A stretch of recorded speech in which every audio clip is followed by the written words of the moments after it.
তো মহান আল্লাহ তাআলার রহমতে প্রথম ওমরা শেষ করার পর দ্বিতীয় ওমরার জন্য প্রস্তুতি নিলাম এবং আমরা দ্বিতীয় ওমরা করতে যাচ্ছি।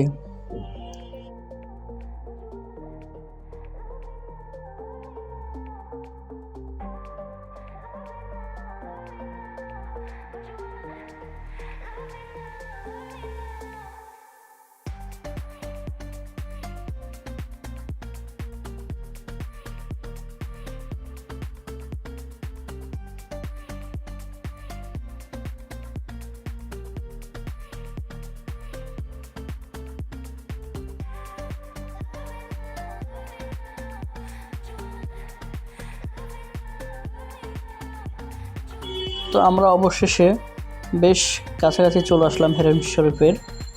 আপনারা যে গেট দেখতে পাচ্ছেন হেরেম শরীফে ঢোকার গেট হলো এটা। আপনারা যখন হেরেম শরীফে ঢুকবেন তখন আপনাদেরকে এই গেট দিয়ে ঢুকতে হবে। আমরা এখন ঢুকছি। হেরেম শরীফে প্রবেশ করার গেট হলো 3টা, আর 3টার মধ্যে এটা হলো একটা। আমাদের জন্য এটা সুবিধাজনক ছিল, তাই আমরা এটা দিয়ে প্রবেশ করতেছি। আপনাদের যেখান দিয়ে সুবিধা হবে আপনারা ওই গেট দিয়ে প্রবেশ করবেন।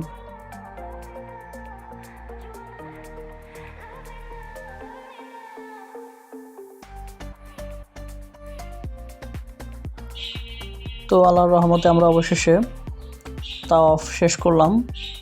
এরপর আমরা জমজমের পানি খাবো। এই যে আপনারা দেখতে পাচ্ছেন ক্লক টাওয়ার কতটা সুন্দর, সুবহানাল্লাহ।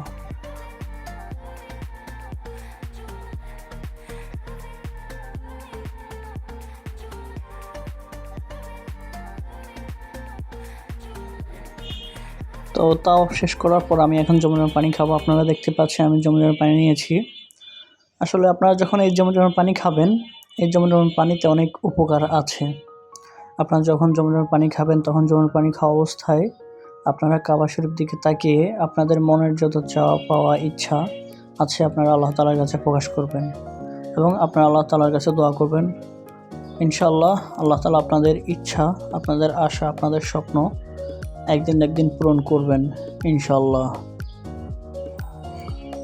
এরপর এখান থেকে আমরা চলে যাব সাফা মারওয়া সাই করতে।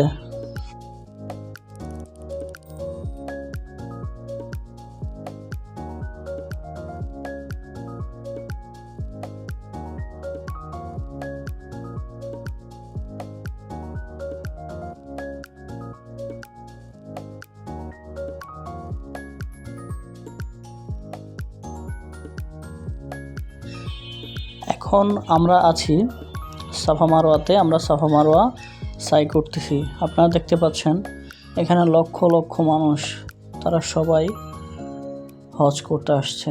সুবহানাল্লাহ, আল্লাহু আকবার।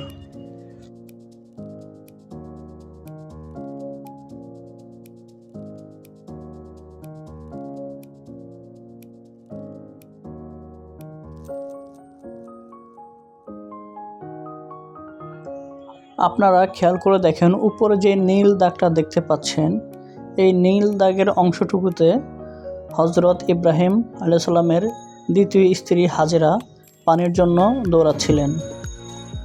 তো তখন থেকেই এখন পর্যন্ত আল্লাহ তাআলা নিয়ম করে দিয়েছেন এখানে যারা হজ করতে আসবে হাজিদেরকে দৌড়াতে হবে। আল্লাহ তাআলা হয়তো এটা কিয়ামত পর্যন্তই নির্ধারিত করে দিয়েছেন এবং কিয়ামত পর্যন্ত এই নিয়ম আমাদের মুসলিমদেরকে মেনে চলতে হবে।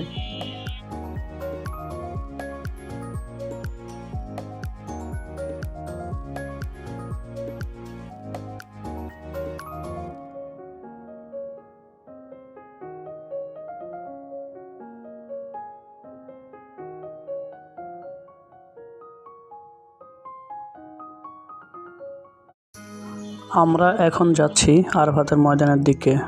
আপনারা যে সাইনবোর্ডটা দেখতে পাচ্ছেন ওই জায়গাটা থেকেই আমাদের কিয়ামতের মাঠ শুরু হবে। এখানেই হবে আমাদের শেষ বিচার।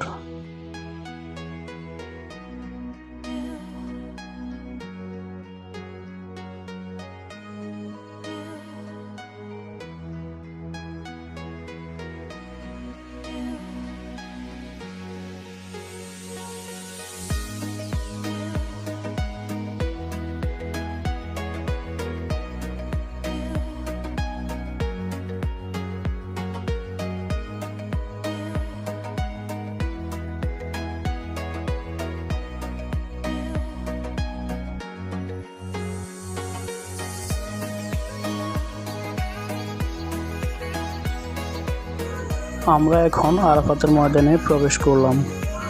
ওই যে আপনারা যে একটা খুঁটি দেখতে পাচ্ছেন, এখানে আদম আর হাওয়া একসাথে হয়েছিলেন। সুবহানাল্লাহ, আল্লাহু আকবার।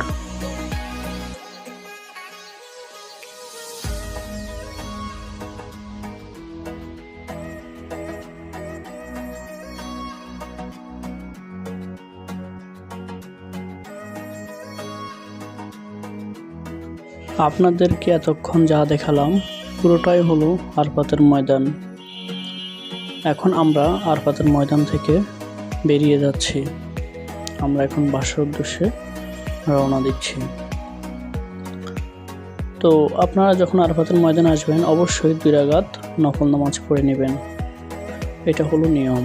আমরা এখন চলে যাচ্ছি, এই যে দেখতে পাচ্ছেন সাইনবোর্ড, এখান থেকেই শুরু হবে হাসরের মাঠ। এখান থেকে আমাদের বিচার কাজ শুরু হবে, এখান থেকে আরাফাতের ময়দান শুরু। আপনারা সবাই জানেন মধ্যপ্রাচ্য স্বর্ণের জন্য খুবই বিখ্যাত। সেটাই বাস্তবে এসে এই মার্কেটে দেখলাম। এই মার্কেটে শুধুমাত্র স্বর্ণ গহনাই বিক্রি হয়। এখানে প্রতিদিন কোটি কোটি টাকার স্বর্ণের গহনা বিক্রি হয়। সারা পৃথিবীর ধনী মহিলারা এখানে গহনা কিনতে আসে। এখানে স্বর্ণের জিনিস কিনতে আলাদা করে কোনো ট্যাক্স দিতে হয় না, যার জন্য মানুষ এখানে স্বর্ণ কিনতে পছন্দ করে। চলুন আপনাদেরকে মার্কেটটা একটু ঘুরে দেখাই। এরপর আমরা এখান থেকে চলে যাব ইতিহাসের বিখ্যাত গলাকাটা মসজিদে, যেখানে অপরাধীদের প্রকাশ্যে গর্দান কেটে ফেলা হয়।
আমরা এখন যেখানে আছি এটাই হলো সেই গলাকাটা মসজিদ। রাতের বেলা অন্ধকারের জন্য আপনাদেরকে পরিষ্কারভাবে দেখাতে পারলাম না।